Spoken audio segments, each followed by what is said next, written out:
Sur l'infirmerie, donc pas de sujet comme la semaine dernière, à part Ben Hamada, donc en fait il y a un sujet, qui s'est blessé cette semaine, mardi matin, lors de la séance, et du coup qui sera indisponible potentiellement pour, je pense, 3 semaines.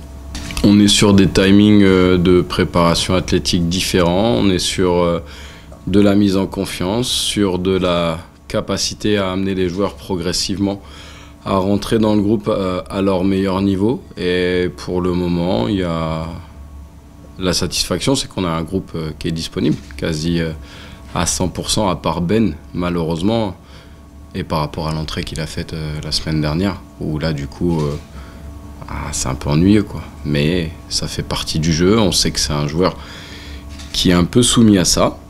Donc c'est embêtant parce que ça nous questionne, ça fait un joueur en moins, mais pour autant ça laisse de la place à des joueurs qui ont fait toute la prépa, qui vont pouvoir aussi potentiellement rentrer dans le groupe, et du coup forcément il y a des équilibres à trouver par rapport à d'abord le banc, si on peut dire, parce que on devrait s'orienter vers une composition d'équipe très similaire à celle de la semaine dernière. Ça devrait pas être le plus dur. C'est là-dessus qu'on doit être serein. On a été gagné à l'extérieur. Et chez nous, comme on l'a déjà évoqué par le passé, on doit faire de Gaston Gérard une forteresse. Quand on joue à domicile, ça ne doit pas être nos genoux, mais plutôt ceux des adversaires qui tremblent. Donc il faut être très serein par rapport à ça, parce qu'on s'est donné presque un peu d'air en gagnant le premier match à l'extérieur. Donc du coup, sur le premier match à domicile, on a toutes les raisons de faire preuve de sérénité, de confiance. Toujours pas de suffisance, et ça c'est important. Et quand on dit un très beau match à Orléans, passer l'euphorie du match et le visionnage des images, etc., il y a quand même pas mal de choses à corriger sur le tempo global du match, sur la gestion de cette partie de match qui nous a échappé en deuxième mi-temps, de certaines actions défensives qu'on n'a pas forcément su bien gérer et sur lesquelles on a concédé des occasions très très franches. Et ça, c'est pour moi des vrais points de travail, des vrais axes d'amélioration. Et du coup, c'est pour ça aussi que on ne peut pas se permettre de ne penser que c'était un match parfait. C'était loin d'être le match parfait. Ça a bien tourné pour nous. C'est le discours que j'ai tenu aux joueurs toute la semaine.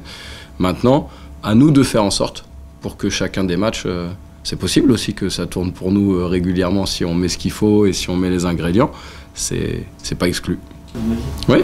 Oui, de toute façon, ça fait partie du projet de reprise aussi. C'est une vraie volonté de la direction. Et je pense que dans les valeurs transmises qu'on doit absolument s'attacher à remettre sur le terrain cette année, mais dans les valeurs transmises par rapport à ce groupe qui est dans la continuité de celui de l'an dernier, même s'il y a eu beaucoup de mouvements, mais l'état d'esprit est là, les attitudes et la philosophie globale est là, cette proximité avec le public, les joueurs l'ont de manière complètement naturelle. Moi, je le dis, je le répète, quand je joue, ou en tout cas quand j'aligne une équipe et que moi je suis sur le banc du DFCO, aujourd'hui je me sens soutenu. Et ça, c'est très important. Ça, c'est très très important parce qu'on sent qu'on a des gens derrière nous, on sent qu'il y a de l'attente, pas de défiance. J'ai pas ce sentiment de défiance ou de pression qu'on peut avoir par rapport aux supporters. Moi, je trouve que c'est sain. Et il faut que ce le soit encore plus, je pense, parce qu'il faut qu'il y ait vraiment cette harmonie collective qui pousse tout un club, avec sa ville derrière, ses supporters, quand bien même certains spectateurs qui n'ont pas une âme de supporter, mais oui, qu'on soit soutenu et qu'on donne envie aux gens d'être là, qu'on leur donne envie de venir voir les matchs à Gaston Gérard. On sait très bien qu'une dynamique de victoire, le fait de se mêler, pourquoi pas, à la lutte pour monter, peut amener ça aussi. On est sur un public qui est en attente que le club retrouve un peu ses lettres de noblesse, si on peut dire. Même si aujourd'hui, quand on est ici, on ne peut pas dire qu'on a l'impression d'avoir un club moribond ou quoi que ce soit.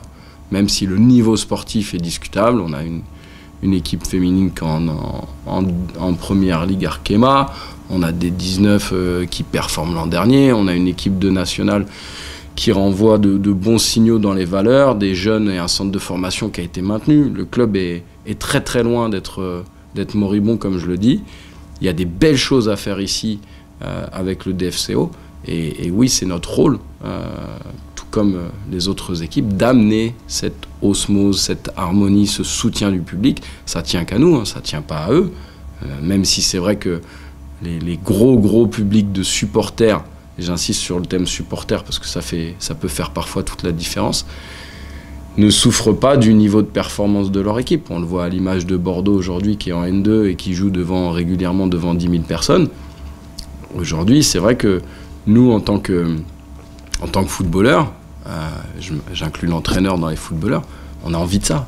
On a envie de cette énergie collective, on a envie de ces émotions.